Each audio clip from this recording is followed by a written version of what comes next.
আলাইকুম। দেশে আইনি শাসন নাই, কারণ আইনি শাসন যদি থাকতো তাহলে আজকে বাংলাদেশের যে পরিস্থিতি সৃষ্টি হয়েছে, অরাজনৈতিকতা, বিশৃঙ্খলা, মানুষ মানুষকে মারা, আহ, সাম্প্রদায়িক দাঙ্গা লাগানো, এই সমস্ত অরাজনৈতিকতার সৃষ্টি হতো না। কারণ আগে মানুষকে মারিছে, মানুষের জমি দখল করছে, মানুষকেও নির্যাতন করছে, যদি কেউ তার দলীয় কোনো মতে বিরোধী গেছে তাকে মারছে। সেম জিনিসটা এখন তাই, সেম জিনিসটা আগে যেরকম বিশৃঙ্খলা ছিল সমাজে ঠিক একই পরিস্থিতি হয়েছে। এখন আইনে যদি সেই সুশাসনটা থাকতো, আইন যদি শৃঙ্খলা বা আইন যদি ঠিক থাকতো, তাহলে বাংলাদেশে এই সমস্ত দাঙ্গা, এই সমস্ত অরাজনৈতিকতা, এই জিনিসটা সৃষ্টি হতো না। আপনি দেখেন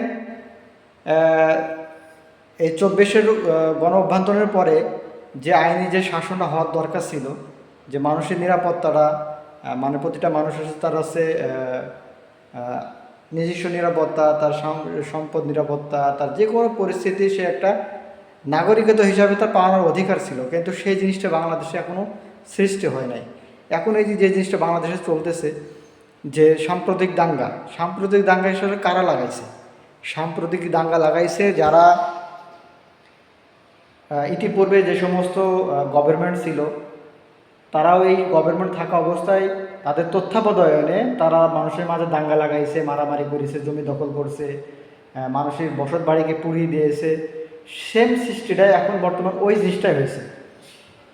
বিশেষ করে বাংলাদেশে এখন হচ্ছে আপনার আইনি শাসনটা হওয়ার অত্যন্ত জরুরি, মানে কঠোর হওয়ার দরকার। আইন প্রশাসন জিনিসটা কঠোর হওয়ার প্রয়োজন, কারণ প্রশাসন যদি কঠোর না হয় বাংলাদেশের কোনো কিছুকে ঠিক রাখা সম্ভব নাই। মানে একজন আর একজনের যে নিরাপত্তাটা দেবে, সেই জিনিসটা নিরাপত্তা দেওয়ার মতো কোনো ক্যাপাসিটি নেই, সিস্টেম নেই। এই জন্য বাংলাদেশে যে এখন দাঙ্গামা চলতেছে, এই যে আপনার, আমি বলবো না যে না বলে হচ্ছে না যে বাংলাদেশে ইসকন ইতিপূর্বে যে সমস্ত গভর্নমেন্ট ছিল সেই গভর্নমেন্টের তত্ত্বাবধায়ক থাকা অবস্থায় কিন্তু বাংলাদেশে অনেক রকম অরাজনৈতিকতা সৃষ্টি করেছে। সেম জিনিসটা এখন সেম জিনিসটা তারা ওই জিনিসটাই করতে যাচ্ছে, যে মানুষের ভিতরে কী করে বিভেদ লাগানো যায় এবং দেশে একটা বিশৃঙ্খলা সৃষ্টি করা যায়, সেই পায় তারা করতেছে।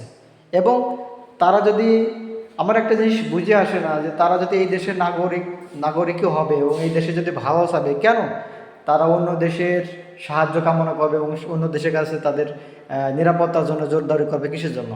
কারণ এই দেশের প্রতি তাদের কোনো মায়া নাই, এই দেশের প্রতি তাদের কোনো মায়া মহব্বত নাই, এবং এই দেশের মানুষ সুখে থাকবে এটাও কিন্তু তারা চায় না। সেম জিনিস, এই জিনিসটাই বলতে চাচ্ছে যে বাংলাদেশে বর্তমান এখন আইনের খুবই বেশি প্রয়োজন। আইন প্রশাসনকে অত্যন্ত কঠোর হওয়া দরকার। প্রশাসন যদি অত্যন্ত কঠোর না হয়, তাহলে ভবিষ্যতে বাংলাদেশের যে সিস্টেমটা চলতেছে, এই সিস্টেম চলবে না। বাংলাদেশের অবস্থা খুব খারাপ হয়ে যাবে। মানুষকে কিছু মনে করবে না এবং মানুষের কোনো নিরাপত্তা থাকবে না।